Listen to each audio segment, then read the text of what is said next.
सुप्रभात बच्चों।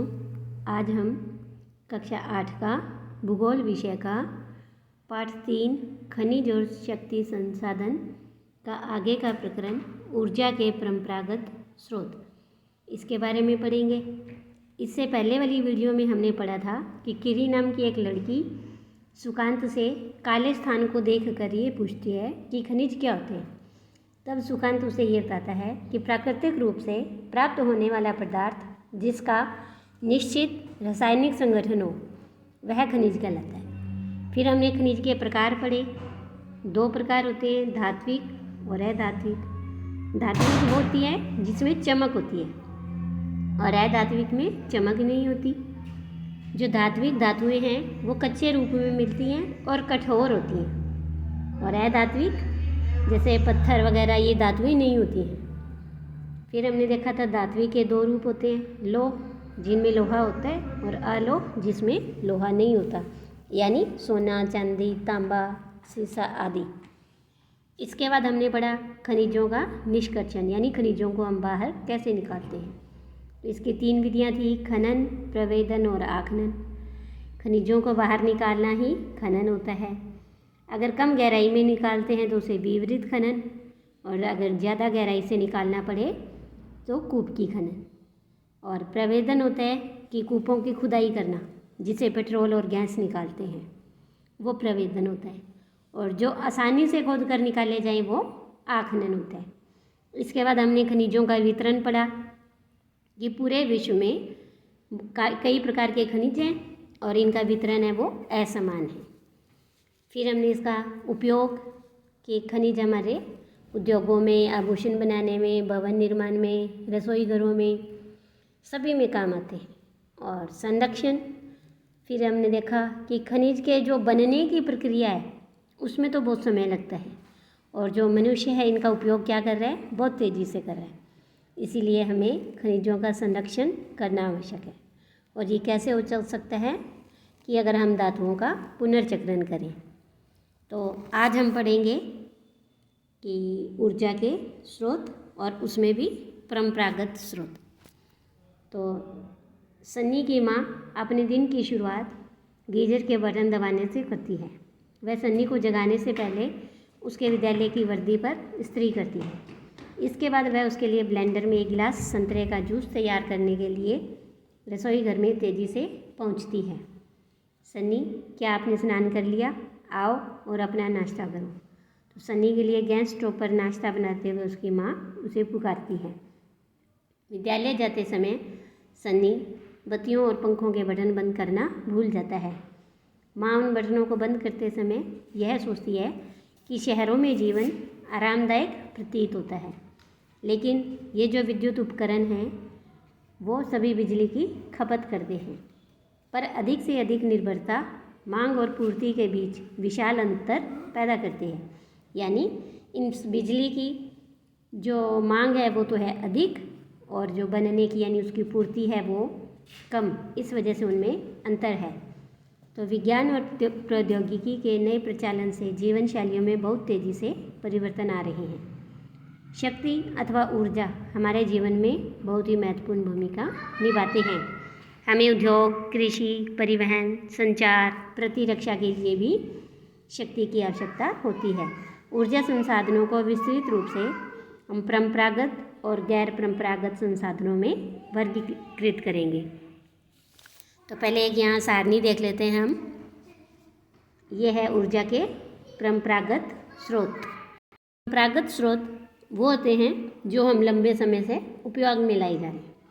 इनमें से जैसे खनिज तेल, प्राकृतिक गैस, ईंधन, कोयला, जल विद्युत, ये सभी ऊर्जा के परंपरागत स्रोत हैं। खनिज तेल से हमें लाभ भी होता है और हानि भी होती है।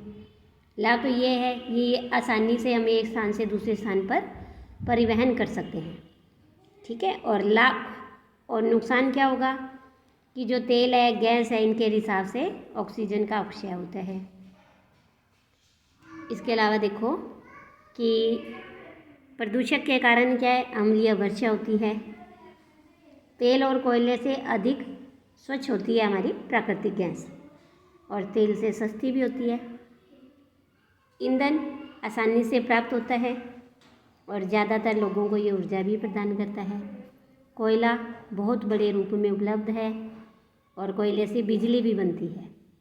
हानि क्या है कोयले से कि ये प्रदूषण होता है इसके कारण, और इसको एक स्थान से दूसरे स्थान पर ले जाने में ये भारी होता है।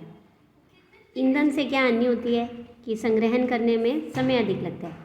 जैसे मान लो लकड़ियों को इकट्ठा करना है तो उसमें इकट्ठा करने में समय लगता है, प्रदूषण फैलता है और हरित गृह प्रभाव में भी यह वृद्धि करता है। जल विद्युत के क्या लाभ हैं कि सबसे पहला लाभ तो यह है कि यह प्रदूषण मुक्त है। सिंचाई और मत्स्यन को ये बढ़ावा देता है और सस्ता भी है। हानि कि स्थानीय समुदाय का विस्थापन करना पड़ता है। जो लोग वहाँ रह रहे होते हैं उन्हें वो स्थान छोड़कर दूसरे स्थान पर जाना पड़ता है। इसके बाद और हानि होती है कि निम्न क्षेत्रों में वो जल भर जाता है और स्थापित करने में खर्चा भी ज़्यादा लगता है। तो चलिए करते हैं शुरू। परंपरागत स्रोत। ऊर्जा के परंपरागत स्रोत वे हैं जो लंबे समय से सामान्य उपयोग में लाए जा रहे हैं, और इनमें से दो चीज़ें प्रमुख हैं, ईंधन और जीवाश्म ईंधन। ईंधन इसका उपयोग पकाने और ऊष्मा प्राप्त करने में व्यापक रूप से होता है। हमारे देश में ग्रामीणों द्वारा उपयोग की गई 50% से अधिक ऊर्जा ईंधन से ही प्राप्त होती है। इसके बाद है कि पौधे और जानवरों के अवशेष जो लाखों वर्ष तक धरती के अंदर दबे रहे थे और ताप और दाब के कारण जीवाश्मी ईंधनों में परिवर्तित हो गए, यानी पौधे और जानवर जो दबकर धरती के अंदर समा गए और वो किस में बदल गए, जीवाश्मी ईंधन में। और ये जीवाश्मी ईंधन क्या क्या हैं, जैसे कोयला, पेट्रोल, प्राकृतिक गैस, ये सारे परंपरागत ऊर्जा के मुख्य स्रोत हैं। इन खनिजों के भंडार सीमित होते हैं। विश्व की बढ़ती जनसंख्या जिस दर से इनका उपयोग कर रही है वह इनके निर्माण की दर से कहीं अधिक है, इसीलिए ये शीघ्र ही समाप्त होने वाले हैं। तो हम इन गैर परंपरागत स्रोतों में सबसे पहले पढ़ेंगे कोयला। यह बहुतायत में पाया जाने वाला जीवाश्मी ईंधन है। इसका उपयोग घरेलू ईंधन, उद्योगों जैसे लोहा और इस्पात, वाष्प इंजन और विद्युत उत्पन्न करने में किया जाता है। कोयले से प्राप्त विद्युत को क्या कहा जाता है, तापीय ऊर्जा कहा जाता है। कोयला जिसका उपयोग आज हम कर रहे हैं वह लाखों वर्ष पहले विशाल फर्न और दलदल के पृथ्वी की परतों में दबने से बना। कोयला इसलिए अंतर्हित धूप के रूप में जाना जाता है। ये देखो, ये एक तापीय ऊर्जा संयंत्र जो जिसका यहाँ एक दृश्य दिखाया गया है कि यहाँ कोयले से बिजली बनती है, और जहाँ कोयले से बिजली बनती है उसे तापीय ऊर्जा कहा जाता है। इसके बाद आगे देखिए आप कि विश्व में अग्रणी कोयला उत्पादक देशों में चीन, संयुक्त राज्य अमेरिका, जर्मनी, रूस, अफ्रीका और फ्रांस है। भारत के कोयला उत्पादक क्षेत्र हैं रानीगंज, पश्चिम बंगाल, ये पश्चिम बंगाल में है, और इसके बाद झरिया, धनबाद और बोकारो, ये झारखंड में है, जहाँ भारत का कोयला उत्पादन होता है। इसके बाद दूसरा हमारा गैर परंपरागत माफ़ कीजिए कि परंपरागत ऊर्जा के स्रोत हैं पेट्रोलियम। पेट्रोल जिससे आपकी कार चलती है, और तेल जो आपकी साइकिल को चरमराने से रोकता है। दोनों की शुरुआत गाढ़े और काले रंग के एक द्रव से होती है जिसे हम पेट्रोलियम कहते हैं। यह शैलों की परतों के मध्य पाया जाता है और इसका वेधन अपतटीय और तटीय क्षेत्रों में स्थित तेल क्षेत्रों से किया जाता है, यानी कि तटीय और अपतटीय क्षेत्र में जहाँ तेल होते हैं वहाँ से इनको निकाला जाता है। उसके बाद इसे परिष्करण शाला भेजा जाता है, जहाँ अपरिष्कृत पेट्रोलियम के प्रक्रमण से विभिन्न तरह के उत्पाद जैसे डीजल, पेट्रोल, मिट्टी का तेल, मोम, प्लास्टिक और स्नेहक तैयार किए जाते हैं। पेट्रोलियम और इससे बने उत्पादों को काला सोना कहा जाता है, क्योंकि ये बहुत अधिक मूल्यवान होते हैं।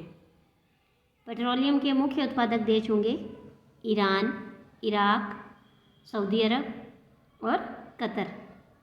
और इसके अलावा मुख्य उत्पादक देशों में संयुक्त राज्य अमेरिका, रूस, वेनेजुएला और अल्जीरिया है। और भारत के अंदर पेट्रोलियम के उत्पादक क्षेत्र हैं असम में डिगबोई, मुंबई में बॉम्बे हाई और कृष्णा और गोदावरी नदियों के डेल्टा। लेकिन यहाँ देखो कि एक पेट्रोल जो शब्द है, ये शब्द है लैटिन भाषा के पेट्रा शब्द से बना है। किससे बना है? लैटिन भाषा के पेट्रा शब्द से, जिसका अर्थ होता है शैल, और ओलियम का अर्थ होता है तेल। तो इसलिए पेट्रोलियम का अर्थ हुआ शैल और तेल, यानी शैल से निकला हुआ तेल। इसके बाद हम आगे का पढ़ेंगे प्राकृतिक गैस। प्राकृतिक गैस पेट्रोलियम निक्षेपों के साथ पाई जाती है और तब निर्मुक्त होती है जब अपरिष्कृत तेल को धरातल पर लाया जाता है। इसका प्रयोग घरेलू और वाणिज्यिक ईंधनों के रूप में किया जाता है। रूस, नॉर्वे, यूके और नीदरलैंड प्राकृतिक गैस के प्रमुख उत्पादक देश हैं। भारत में जैसलमेर, कृष्णा गोदावरी डेल्टा, त्रिपुरा और मुंबई के कुछ अपतटीय क्षेत्रों में प्राकृतिक गैस के संसाधन हैं। विश्व के बहुत कम देशों के पास प्राकृतिक गैस के अपने पर्याप्त भंडार हैं।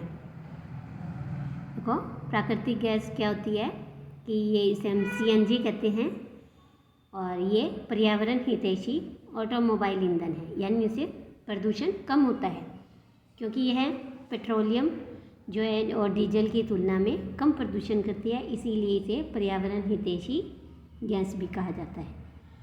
हमारे द्वारा जीवाश्म ईंधनों के उपयोग की तीव्र वृद्धि से चिंताजनक दर से इन्हें समाप्ति तक पहुंचा दिया गया है। यानी हमने कोयला, पेट्रोल, इनका सब बहुत अधिक उपयोग किया है, जिससे ये अब समाप्त होने वाले हैं। इन ईंधनों के जलने से निकलने वाले विषैले प्रदूषक भी चिंता का विषय है। तो जीवाश्मी ईंधन का अनियंत्रित जलना अनियंत्रित टूटी के टपकने के समान है, जो अंत में क्या होती है? सूख जाती है। यानी किसी नल से लगातार पानी टपकता रहता है तो वो पानी खत्म हो जाता है ना, वैसे ही। तो इसने हमारा ध्यान ऊर्जा के विभिन्न गैर परंपरागत स्रोतों के दोहन की ओर बढ़ाया, जो कि जीवाश्मी ईंधनों के स्वच्छतर विकल्प हैं। यानी कि अगर ये परंपरागत स्रोत खत्म हो रहे हैं तो इसके कारण हमारा ध्यान कहाँ गया? गैर परंपरागत स्रोतों की तरफ। इसके बाद आगे हम पढ़ेंगे जल विद्युत। बांधों में वर्षा जल और नदी जल ऊंचाई से गिराने के लिए संग्रहित किया जाता है। यानी बांध के अंदर वर्षा का जल और नदी का जल इकट्ठा किया जाता है। बांध के अंदर से पाइप के द्वारा बहता हुआ जल बांध के नीचे जो टरबाइन लगा होता है उसके ऊपर गिरता है। ये देखो यहाँ चित्र में भी ये टरबाइन है और यहाँ पर जल इकट्ठा किया गया है और यहाँ से ये पानी इस टरबाइन के ऊपर गिरता है। और घूमते हुए जो ब्लेड हैं इसके, ये वाले ब्लेड हैं इसके, ये जनरेटर को विद्युत के लिए घुमाते हैं और यह जल विद्युत कहलाती है। विद्युत उत्पन्न करने के बाद जो जल बहता है उसका उपयोग कृषि में किया जाता है। विश्व की ऊर्जा का 1/4 हिस्सा जल विद्युत से उत्पन्न होता है। यानी विश्व में जितनी भी बिजली बनती है उसका 1/4 हिस्सा जल से ही बनता है। विश्व में जल विद्युत के अग्रणी उत्पादक देश हैं पराग्वे, नॉर्वे, ब्राज़ील और चीन। भारत में भी कुछ महत्वपूर्ण जल विद्युत केंद्र हैं, जैसे भाखड़ा नंगल, गांधी सागर, नागार्जुन सागर और दामोदर नदी घाटी परियोजनाएं। विश्व का पहला जल विद्युत बनाने वाला उत्पादक देश कौन सा था? नॉर्वे। यानी नॉर्वे में सबसे पहला विद्युत संयंत्र, जल विद्युत संयंत्र लगाया गया था। तो आज के लिए इतना ही। आगे की वीडियो में हम ऊर्जा के गैर परंपरागत स्रोतों के बारे में पढ़ेंगे। धन्यवाद।